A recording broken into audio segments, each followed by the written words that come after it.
What's up everybody, welcome back to the Campbell Casa, and today's video we're going to be building a simple DIY sprinkler that you can attach to your garden hose and water your grass, water your landscape plants, your gardens, whatever you need to irrigate. And you can buy similar products at the store, but they cost a little bit more, and what's the fun in that? So stick around and let's build us a sprinkler. Alright guys, so here are the sprinkler parts that we're working with today.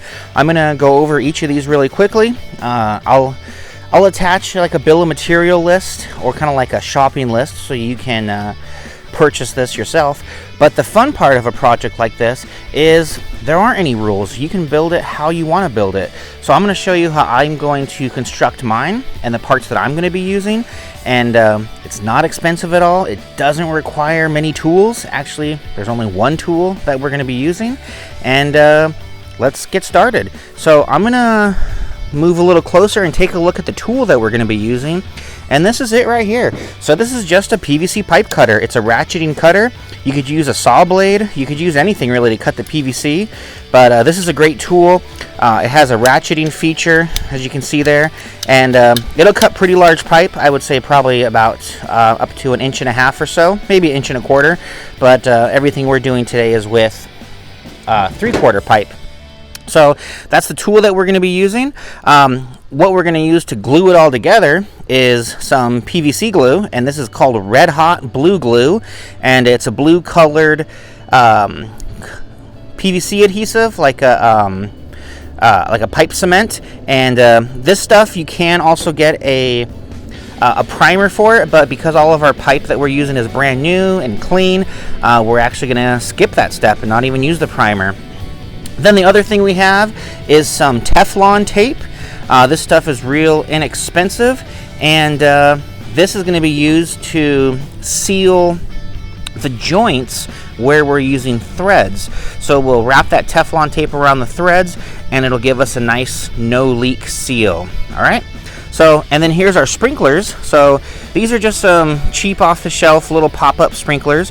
What's important though is I left the tag on here, and you can see that these are full 360-degree sprinklers, and that's what I want because I want to have that overlapping full coverage. So make sure you get the right sprinklers. And one thing that always happens to me is I grab a couple of these, or I'm doing my projects and I don't look at every one of these. Well, I end up grabbing one, or didn't realize that there was a misplaced one in the box, and then I come home with a different one. So those are the sprinkler heads. I have some caps. So these are 3/4 inch slip caps, and they don't have any threads in there, and they slip over the PVC pipe, and then we glue them in place. Then I have two 3/4 inch by 3/4 inch by 3/4 inch tees, and you'll see how those work in a little bit. I have a couple 1/2 inch risers. I have this guy right here, which is called a 3/4 inch slip 4-way. So that's called a 4-way. And then I have a few odds and ends here. I have one coupler, slip fit coupler. And then I have this great little thing right here, which is going to allow us to attach this whole system to a hose. So I need that coupler because this piece here actually slips into the coupler. I don't want to push it in just yet before I glue it, but that's going to be how we attach a hose to it. Then I have a couple other odds and ends. I pre-cut some of my PVC pipe. This is 3/4 inch Schedule 40 PVC pipe. I have a few longer pieces there that we're going to use to build our sprinkler. And then the last thing, this is a little bit different. So this is a 3/4 by 3/4 by 1/2 inch, and it's 1/2 inch threaded. So that 1/2 inch thread is going to accept our 1/2 inch coupler, which is going to accept our 1/2 inch sprinkler. Okay, so those are all the parts, and the next step is to get stuff dry fit. It's always nice to get stuff dry fit, get an idea of what we're working with, how we want to put it together. You could even go one step further and draw a diagram of how you wanted to put it together, because there is nothing worse than when you start putting your project together and then you realize you grabbed the wrong piece or the wrong length of PVC, or you glued it up wrong, and now you got to cut that piece out. So stick around, and next part is assembly. All right, guys, well, next step is to glue up the project. So it's kind of warm out today, so I'm standing under my umbrella in the backyard. And what we're gonna do first is, the way that I like to assemble everything is I like to start with the smaller parts first and get those things glued up. And if you can imagine, I'm gonna use my hand as an example. So I wanna make sure my sprinklers are perfectly plumb up and down, or left to right. So I want to be able to get all those things assembled first, and then when I go to glue those things in, if they're off at an angle or askew, then I can position them into place and get them nice and straight for my final glue up. So that's why I like to do the smaller parts first, okay? So the first thing we're going to start with is the actual the sprinkler pieces. So I'm going to need a T, and that's going to be the 3/4 inch slip on the two ends, and then the 1/2 inch threaded. And then I'm also going to need one of my 1/2 inch risers, and of course a sprinkler. So the first thing I want to do is I actually want to use my Teflon tape, and Teflon tape is real thin material. It comes in these little rolls, super inexpensive.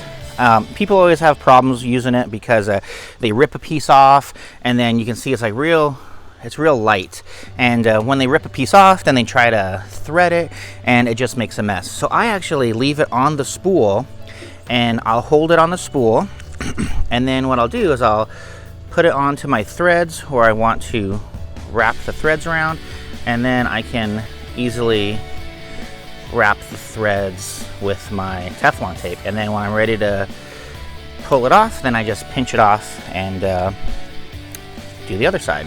So that's a really easy way to do that, and then it doesn't get all over the place and make a big mess. And then once I get one done, I got the threads on both sides. I like to put the cap back on, just because if it gets windy or something, then that stuff gets all over the place. So then the next thing I'm going to do is I'm going to put my sprinkler head in, and my sprinkler head is just threaded, so I'm going to get that tightened down. I don't need to tighten it a ton, but I want to make sure it's pretty dang snug. So I'm going to thread it, and looks like that. Okay, and then my next step is to take my piece of my PVC coupler, or my PVC T, and then I'm going to get that put in there. Make sure it threads well, crank that down a little bit, and then this was like my example, so I want to make sure that this thing is not tilted when I glue it to the final job or to the final pipe. So I like getting these assembled first, and then when I attach the PVC into it, I can adjust it and then make sure it's nice and level. So that's the first part. That is done, and I'm going to do that 2 more times, but I'll do that off camera. We don't need to see all 3 of those. The next thing that we're going to do is we're going to use the piece of PVC that's all slip 3/4 inch, and then I pre-cut some pieces already. These are 2 pieces that I pre-cut, and these are going to end up being the legs for our little above ground sprinkler. So basically these things are going to slip into the end like this, and it's going to look something like that.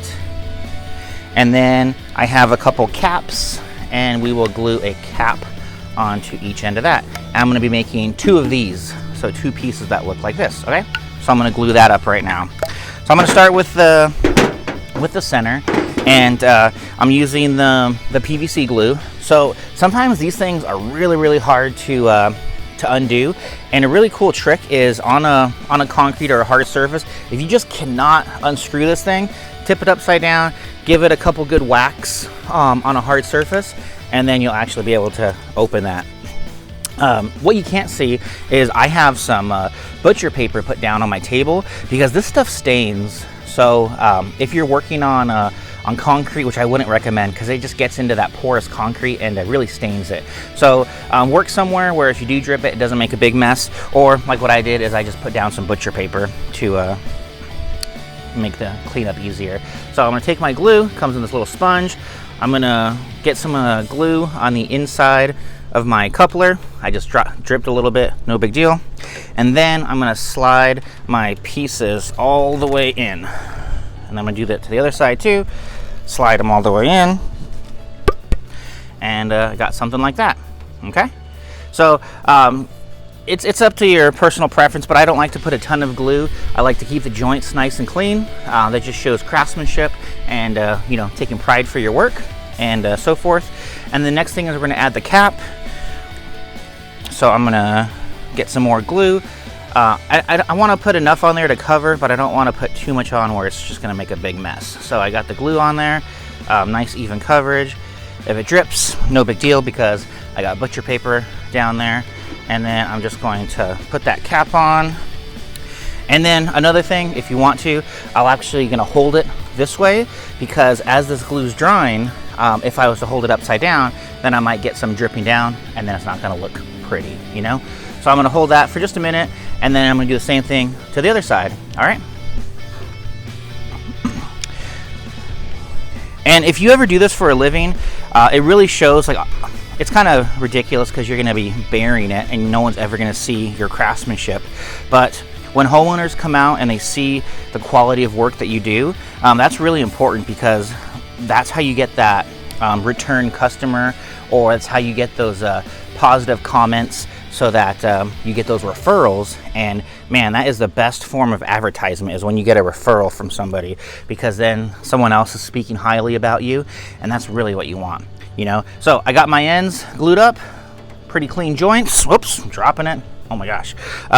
Everything looks good. So I'm gonna move on to the next spot, and then we will start assembling. So let's move on to the next step.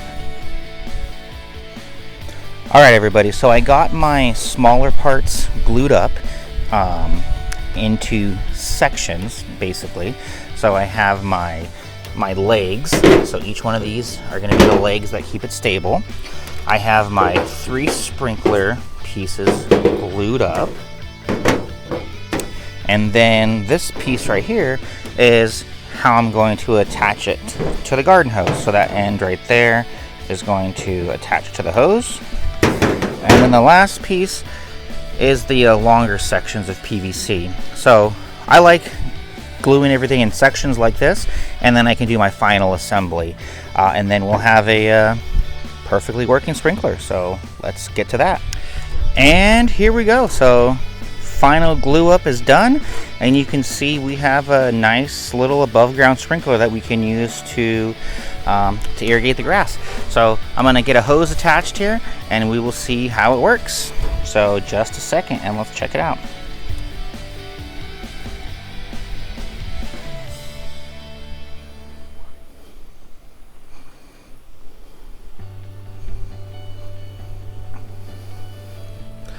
Well guys, there it is. We've got another project done at the Campbell Casa. So got a nice rainbow again. Second video with rainbows. Man, what is going on here? So it works. Well, we did it, another project. So thanks for checking the video out, guys. And you know, hopefully this is something you can do at your own home. And if you have those pesky areas that you need to water and you don't want to just water them by hand, think about putting one of these together. I didn't really get a chance to go over the price, but basically my total investment in a project like this is going to run about $15 to $20. If you don't have the pipe cutter, then those pipe cutters are about $10 or so on their own, so you're going to have to increase your cost a little bit. But it's a tool that you'll have for a long time, so if you don't have one, you should get one. And a couple pieces of PVC pipe, some fittings, and a few sprinklers, and you got yourself a nice little above ground sprinkler. You might use it to irrigate your grass, gardens, landscape areas, or when it's hot outside, this might be something to help cool you off. So thanks for watching, everybody. Don't forget to like and subscribe to our channel, and I would love to see the kind of projects that you come up with. So during our class time, if you build anything, take a picture of it, and I'd love to see it. See you guys later. Bye.